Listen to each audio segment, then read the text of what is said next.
All praises to Yahweh, Ba'ashem Yahweh Shai, Ba'ashem Makar Kwadash. Double honors to the apostles and the elders of Great Millstone, and Shalom to the elected nation of Israel.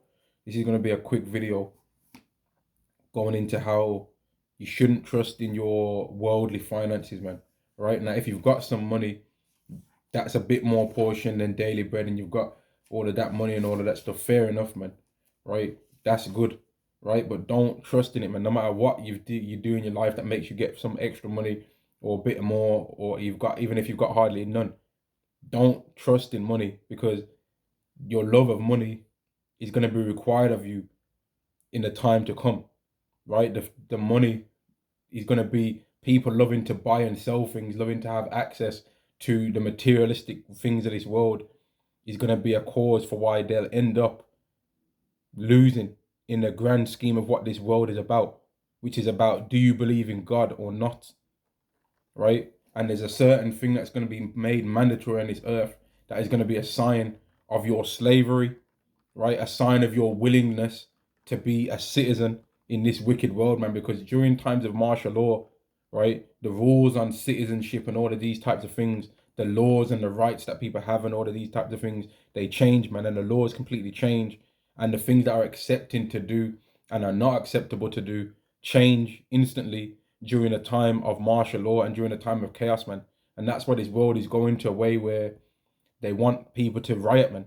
They want people to, so that they can then put the country, different countries around the world, into martial law and say, in order for us to get these people under control, we're going to have to do something.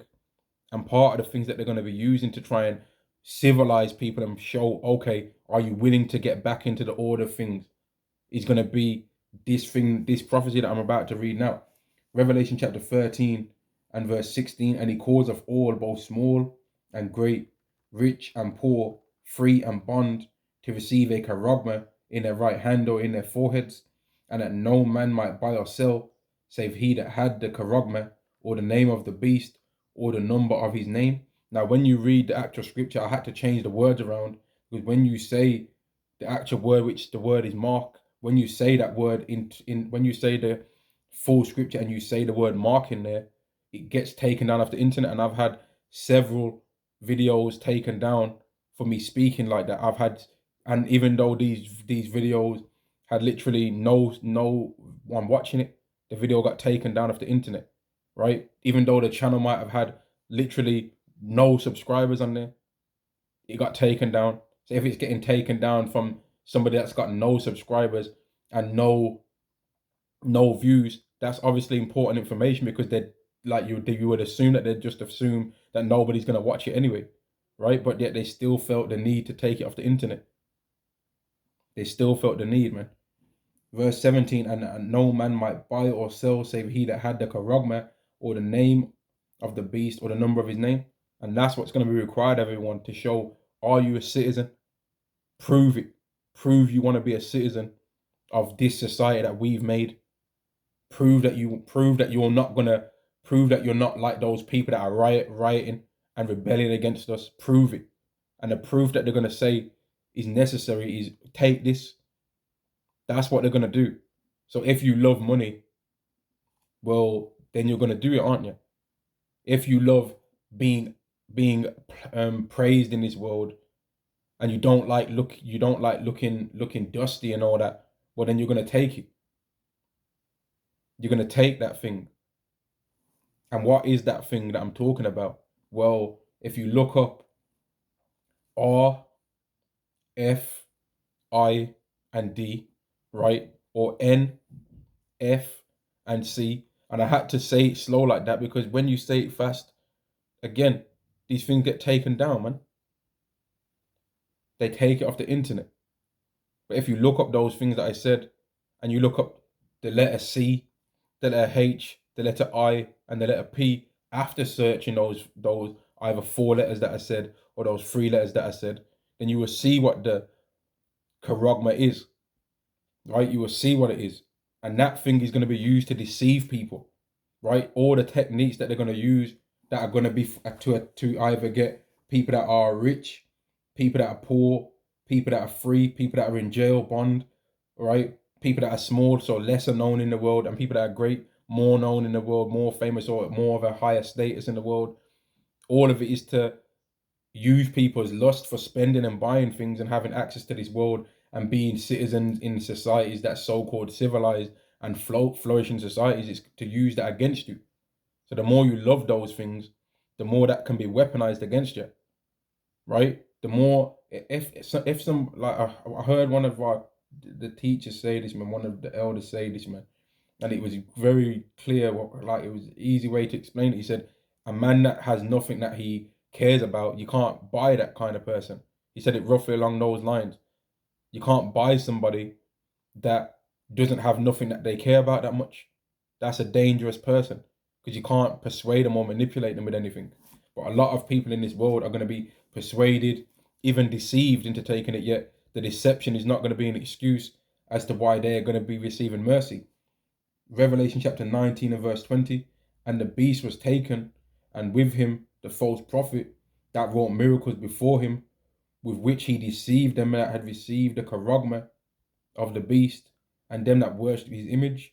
These both were cast alive into a lake of fire, burning with brimstone, and that lake of fire is going to be caused by ICBMs, because World War III is not going to come. That's going to cause the lake of fire, which is going to happen mainly in America, right? America is going to be the lake of fire because that whole place is going to be destroyed, because that is Babylon the Great.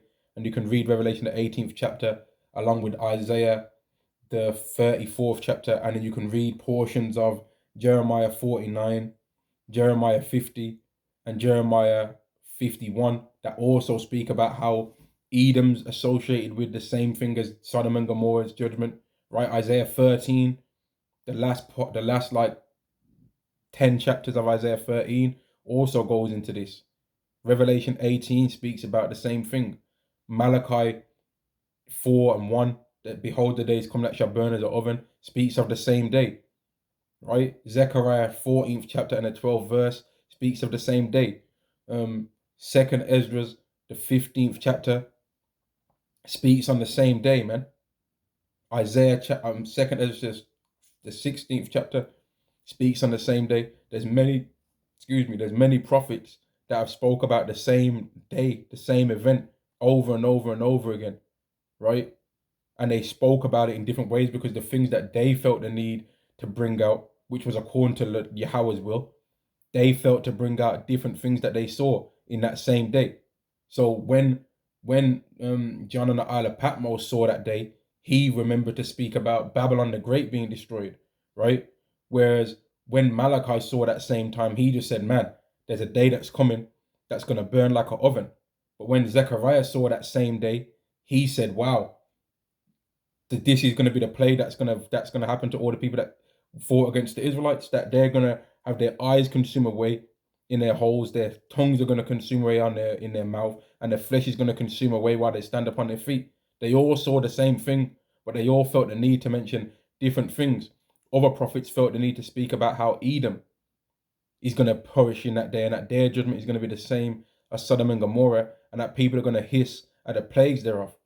Whereas John on the Isle of Patmos, he felt the need to mention the same day and say, man, I saw the people that was making money from Babylon the Great mourning because no one's buying their goods anymore. But all of these things are connected to the same day. They're talking about the same day, and the thing that is going to cause them to happen is based on the same event that's going to happen prior, which is the charagma being given to everybody that has to be given. It has to be given to that's going to take it, that doesn't really believe in the Lord, and being refused by everybody that is not going to take it, that does believe in the Lord.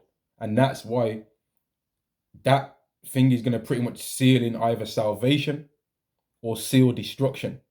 Those that take it, destroyed. Those that refuse it, we're going to receive salvation. And that's why loving money that much is not going to be a benefit to you in that time. And having abundance of wealth is not going to be a benefit to you, because it's going to require even more faith to be able to say, you know what, I refuse. And surely there's going to be some people that are going to say, you know what, I refuse. But why would you make it more difficult for yourself by loving money? And that doesn't mean that if you've got some money right now that you should just throw it away, because I'm saying that you shouldn't love money, but you should be wise about your money and understand that No matter how much you have, big or small, don't worship it, man. Don't worship it. All praises to Yahweh, Ba'Shem Yahweh Shai, Ba'Shem Rakah Kwadash. Double honors to the apostles and the elders of Great Millstone, and Shalom to the elect to the nation of Israel. Shalom.